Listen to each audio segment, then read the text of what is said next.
Hello, everyone, and welcome back to another episode of Between the Freight Lines, a podcast produced here at Rogers & Brown. My name's Berkeley Brown. Today, we're going to be going into some new tariff updates since the last time we spoke, and then we will also be talking about some freight market updates as it relates to the current situation going on in the Middle East. I'm going to pass it over to you, Gabe, and we can get started. Thank you, Berkeley. To get started, I figured we would just go over some of the Cape updates we've received since our last podcast. We got some releases on the 1st last week. They gave us some status updates, but also a little bit more specifics on where and what will be eligible in the first phase. For a quick rundown of the different portal phases, we have the claim portal is 85% completed on programming, mass processing 60% complete. That's the one that we had mentioned before we thought would take the longest. Review and liquidation, reliquidation, 80% complete, and refund module, 75% complete. So there's no start date yet announced, but they are making a lot of progress. And they did give a few other updates, which I'll go into now. There is going to be a phase 1 and then future phases, not sure how many. But phase 1, we know, will cover unliquidated entries and the entries within the 90-day voluntary reliquidation period for U.S. Customs. CBP estimated that approximately 63% of impacted entries that have IEEPA tariffs will be eligible in phase 1. Entries that are finally liquidated, which were announced by the court, are going to be eligible for refunds, even if they've passed the 180-day period for protesting, will be addressed at a later time. So again, basically anything 90 days within liquidation is going to be available in phase 1. However, I think that there might end up being a date range that could be impacted there that might be a little bit short of that 90 days based on how the system works. The timing, CBP expects to take 45 days from acceptance of the Cape Declaration to process eligible entries. So that's one of the new updates that came out and gives you a little bit of an idea of the time frame once you actually submit and your declarations are accepted. Future Cape phases are expected to address the more complex scenarios, which include finally liquidated entries, which I already mentioned, reconciliation entries, drawback claims, and enhanced compliance functionality. So again, right now, that's where we are with the updates. Reminder, as always, to please make sure you're setting up your ACE portals. And within the ACE portals, the ACH refund, as again, that's going to be the only way you're eligible to receive refunds. If you do not have that set up and you have filed Cape declarations, those will sit in queue and not be refunded to you until that has taken place. On Friday, we also learned that there were significant updates coming to the 232 tariffs for steel, aluminum, and copper. We had heard a little bit of rumblings earlier in the week, but Friday the news dropped and there were very, very drastic updates. From a brokerage standpoint, we feel this somewhat simplified the process. However, we do understand that importers may be subject to higher tariffs than they were before. Those went into place on this week, April 6th, on Monday at 12:01 a.m. for any entries that were not released and arriving April 6th or later, other than ones that had IT dates prior to that and were still in motion. The updates simplified the process a bit to where the majority of steel, aluminum, and copper within their chapters, 72, 73, and 76, were all going to be hit with 100% against the entered value. No longer was there going to be any sort of breakout available. Additionally, the derivative products, which mainly were outside of chapter, though there were a few that remain in chapter, were being reduced from 50% tariff to 25% tariff, but subject to the entire entered value. No longer was there a content breakout where you would be applying the 122 tariffs to the content that is not steel, aluminum, or copper. Everything would be hit at 25%. The only exception was any product that did have steel, aluminum, or copper on the list, the HTS list provided, with less than 15% content value, those are no longer subject to 232 tariffs. So it will only be anything with 15% or higher content. We did some quick math here, and it seems that anybody with between 15% and 37.5% content of steel, aluminum, or copper are going to pay a bit more in tariffs with the 25% versus the breakout. Anything over 37.5% seem to be getting a bit of a discount from the previously stated 50% for the steel, aluminum, copper content, and then the 10% 122. Just some quick math that we put together just to give you an idea. The only other thing I would mention is quite a few HTS numbers were dropped from those lists and are no longer subject to the 232 tariffs. So again, there's a bit of a change. Again, there's no new 99 numbers introduced. But at the end of the day, I think once this settles in, it will be a bit of an easier process and no longer requiring the breakout or entering double lines on the entries, since Customs had not updated the 7501 capabilities to include the content and breakout on the same line. Right now, those are the only updates we have with the tariffs. But again, we're going to continue to keep monitoring that and updating on future podcasts. Awesome. Thank you, Gabe. So now we're going to take a shift and go in a little bit to the freight market and some changes that we've noticed there. And I am pleased to introduce Wallace Hester, our Director of Sales, to join the conversation with Gabe today. Thanks, Berkeley. Gabe, it's good to be here with you today. Glad to join the podcast. Excited to be here, and figure we have focused a lot on in the first few podcasts on customs compliance and a lot of the tariff discussions that seem to be number one for most of our customers. But the freight side is also important, and I wanted to bring that to the table a little bit today, and especially with the geopolitical situation, with the war, and obviously the gas prices we see every day as we go to and from the office or wherever it is we may be. It's certainly having an impact, and I'd like to explore that a little bit, both on the domestic and international side. Starting domestically on your trucking side, obviously higher crude oil generated by the effects of the war in the Middle East mean a greater cost, and that's at a personal level, at a freight level, a commercial level, I should say, of things. The fuel obviously is increasing. We're seeing that with fuel surcharge increases. The line haul and the drayage rates are increasing as well, and it also comes out in the final mile delivery. For shippers, it means higher costs from the port to the warehouse and all the way to the customer. Gabe, what are you seeing from your perspective there, sir? Yeah, I did a little bit of research on AAA's website this morning before our podcast, and just to give a good idea of where the diesel prices are, which obviously if we're talking trucking in the U.S., we're talking diesel. California obviously being the highest market, the average diesel price per gallon is $7.76. And for context, a year ago, that was only $5.04. A month ago, it was $5.91. So, and a month ago, the war had already started at this point. So that's even a little bit higher than it might have been if we talked about this last week. Just to give you a couple bigger markets across the country, Texas had an average of $5.34, which is up from a year ago at $3.21. New York was $5.96, a year ago $3.94. And South Carolina, where we're sitting, is $5.64, with a year ago being $3.37, and a month ago $4.39 for context there on South Carolina. So again, I think more miles, more money. That's really the key right now. Maybe you mentioned fuel surcharge. Do you want to mention quickly how that's calculated? Typically, let's take drayage, for example, Wallace. Explain a little bit how that's calculated. Sure. So generally what the carriers, their pricing structure is based off the mileage. They have what they call the line haul or the drayage rate, which is point-to-point mileage number. And then that excludes fuel. Fuel is considered a surcharge, and then added.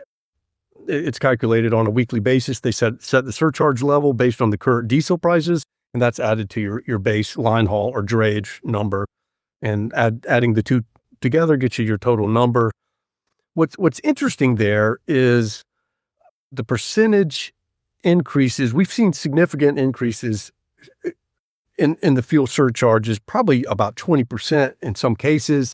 Some carriers, it varies from carrier to carrier, and what's different there is some carriers are trying to be more competitive. Maybe they're not raising it as much, or maybe they're increasing their line haul cost, their base cost versus just the fuel to minimize the impact on fuel, but it's kind of hidden in a higher base rate. So yeah, important to consider the whole number. Across the board, though, you're seeing most carriers have given us increases, I would say. For sure. Yeah. For sure. Agreed. One thing I wanted to point out is, it's always important to try to minimize your supply chain costs, but, getting your freight as close to your final destination or, your starting destination as far as a port or airport might go is as important as ever, because the fuel prices for trucking are going up. We always kind of say, if you keep it on a boat as long as you can, and no more does that mean more right now. And possibly that's a good way to trend into the ocean freight market if you wanted to kind of jump into that, because we are obviously seeing fuel increases on that side, but maybe not to the extent of the trucking, but GRIs are popping in and things like that. You want to comment on that? Sure. Yes. So yeah, same concept. You're right, Gabe. There's definitely fuel increases. Ocean freight fuel is referred to as bunker. So we are starting to see some increased bunker surcharges or fuel recovery surcharges, emergency fuel surcharges, as these carriers, have different names and acronyms for their additional charges. But I definitely seeing those, and those are certainly related to the increased oil prices in general. But the levels of those bunker increases are not the same that we're seeing at the gas tank on the domestic side or the road side, I should say. I think, part of that, just the bunker as a percentage of the freight cost itself is not as significant. So a bunker increase may be $100 per container, just for round numbers, for a $2,500 or $3,000 container rate. $100 maybe as a percentage doesn't seem as significant as what we're seeing at the gas pump of 20 to 30% even. And then also a bunker's purchased on a contract basis, and a lot of the bunker that's being used today maybe was purchased a couple months ago at a lower rate. So maybe some of that is affecting the lower increases, or less significant increases, I should say.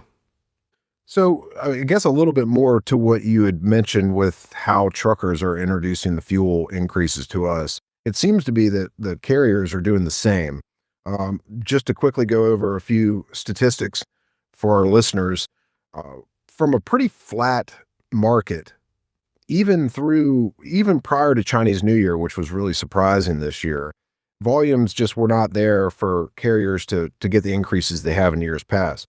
However, we have touched on and accepted, in most cases, GRIs the last 3 weeks. And, and typically when we're looking at the market, we're looking at the Trans-Pacific market. That dominates the world. So then when we start there, most indexes are a lot of times based off those as well, or at least have a high percentage of bases off the Trans-Pacific. In the Trans-Pacific market, the West Coast 3 weeks ago, around the 15th of March, which did not see a GRI, had an average rate of $1,600 to $1,700 per 40-foot container. That has increased to $2,700 to $2,800 this week. Now, there are deals in the market, it seems. So they're successful in getting these rates out there at a certain level, but the freight that is actually entering the port doesn't seem to quite be taking these rates, which is interesting. But you're also leading into contract negotiation season for the MVOCC market. The BCO market should be already done by now. The MVO market is close to being done, and the new rates will go into place on May 1st. So that could be some explanation as to why the spot rates are higher, but what actually is moving is a bit lower. They're manufacturing this to their advantage because the volumes don't seem to be significantly there to have these types of increases every week. The East Coast, just for point, is was $2,300 to $2,400 per 40 on March 15th. That today is in the $3,700 to $3,800 on average. So, obviously a significant increase on both West Coast and East Coast sailings. though again, we're seeing lower numbers we're actually shipping on. And will they be able to sustain these numbers? But in a lot of cases, I think you touched on the war in the Middle East. The carriers are very good at using a global crisis to increase rates or manipulate some sort of volume that's not there. I do know that there are some blank sailings taking place, or maybe some smaller vessels coming into the market from the updates we've seen as well. They would be out of character not to take advantage. That is correct. That is correct. So it'll be really interesting to see where these end up as we get closer to May 1st, because that will set the bar for the new shipping year rates, which again take place from May 1st to April 30th. That's the contract validity for MVO markets. Yeah, I think it's interesting. I've kind of expected to see some war risk premiums, but really in the Trans-Pacific, it's really more about the routing of the ocean freight. Are they going through a war risk area? But so we're not really seeing that in the Trans-Pacific or say the Transatlantic. Maybe when you're looking at routings from, say, this Indian subcontinent that would go through the Middle East, and there may be some war risk there. But with the Red Sea being still pretty much not being utilized at this point, I don't think that's something we're really worried about in the market. You pretty much agreeing there? Yeah, I do. I mean, it's odd that some carriers seem to be still using the Red Sea, but very limited basis, and others are back to avoiding it. And I'm not sure if that's a risk situation or just avoiding it altogether, not to have a risk. I'm not sure exactly where that is. That's one of the side effects of this. But in general, I don't think a lot of the container volume is being disrupted with this war. Whereas it's a lot of these freighters carrying the fuel and gas that seems to be the bigger, and that's what's impacting the market. So it's a bit different than some of our previous crises, low water in the Panama Canal or whatever it might be that the carriers have used to increase the rates. Gotcha. Are there any things that we should be advising our customers right now, other than, just we're trying to kind of monitor the fuel prices for the trucking market? And in some cases, we're introducing these rates on bigger markets as an emergency fuel surcharge and hope to drop that as soon as possible, as soon as the rates go back down. Is there anything that we can think to advise our partners right now? I guess if the war ended pretty abruptly and the Strait opened back up, we might see the prices reduce relatively quickly. I mean, I don't think it will be immediate, but relatively quickly. Is it worth mentioning warehouses closer to port areas, for clients if they have that ability to try to reduce the fuel increases? I think it's always wise to be looking at your options. So I think we're all kind of have our fingers crossed that this conflict ends pretty quickly and we quickly see the oil come down and thereby reducing the increased costs, such that it wouldn't make sense to really consider changing your freight strategies or your routings, your the elements to get your goods to market. But it should probably be in the back of your mind if this thing maybe drags out, maybe it's worthwhile to look at some different mechanisms, look at regional warehousing, transload, maybe taking advantage of your routings, as you mentioned earlier, try to use intermodal rail routings via the ocean carriers, look at different port options. So definitely worth continuing to consider. A rapid panicky jump, I don't think is necessary, would be my opinion. A couple things that we're doing ourselves on behalf of our clients, importers and shippers alike is trying to minimize these impacts. It's certainly trying to communicate and let them know what's going on and what the options are. We have had to increase some of our rates associated with the increased fuel, but try to minimize that, try to give them guidance on, when we think that might be alleviated or if there's other options. And then on the backside, what we do to help support the freight markets or the freight movements for our customers is on the buy side and trying to make sure we're working with our carriers to minimize the impacts of the fuel and what they're passing on to us. And if some carriers we feel like are taking advantage of the situation and increasing too much, we may push back and try to see if we can't mitigate some of those increases. And again, we think it's important to look at the entire picture of a cost structure and not just get caught up with, that fuel sure has increased. We need to look at the whole number to make sure the numbers are effective and competitive. Yeah, I agree. I mean, I think one of the items I've been most proud of, if you go back all the way to the COVID shipping period and the crazy rate structures that presented themselves during those periods, and then a couple times afterwards, is, we didn't really, this isn't our margins. This isn't Rogers and Brown's margins increasing. We're doing our best to negotiate with our carriers to keep the costs to a minimum, find ways to keep the costs down. But when we accept increased costs, there's a reason for it, and our goal is not to increase Rogers and Brown's profits. This is to pass through to our clients, and we always try to reduce those as soon as possible. I think to anybody out there that is looking at their rates, that's what they should be expecting from any provider, not just Rogers and Brown. Is we're working together, and these situations happen, but we try our best to keep our costs down. But when increases happen, we try to communicate and work with them and explain why that's happening. Exactly what we're trying to do here today. Yeah, that's the value we bring in managing your freight and helping you, and then put it together with a compliance piece. Hopefully, there's a full service solution or any element thereof. Yeah, I'm sure we'll be talking a lot more about compliance. That's for sure. That doesn't seem to be going away anytime soon. I think it was announced today that the president said that an additional 50% of tariffs will be applied to any country supplying weapons to Iran.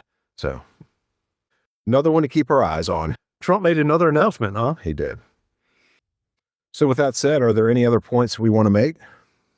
Gabe, one thing that we didn't really touch on is the air freight market, and certainly just like what we're seeing domestically in the trucking on the road, and then in the ocean freight market, the air freight market is experiencing the same significant increases, and even those out there traveling, for traveling via air, the cost of a domestic airline ticket's going up. So same thing on the freight side. Significant increases in jet fuel is driving fuel surcharges on the air freight side. So didn't want to ignore that. That's certainly out there for those who are stuck having to ship air freight sometimes. That's a great point. Well, Wallace, I appreciate you joining us, and that's going to end the podcast. Thanks for everybody for joining. Thank you for listening to today's episode of Between the Freight Lines, a podcast produced here at Rogers & Brown. If you have any feedback or recommendations for future episodes, please feel free to reach out. Thank you. We'll talk to you all next time.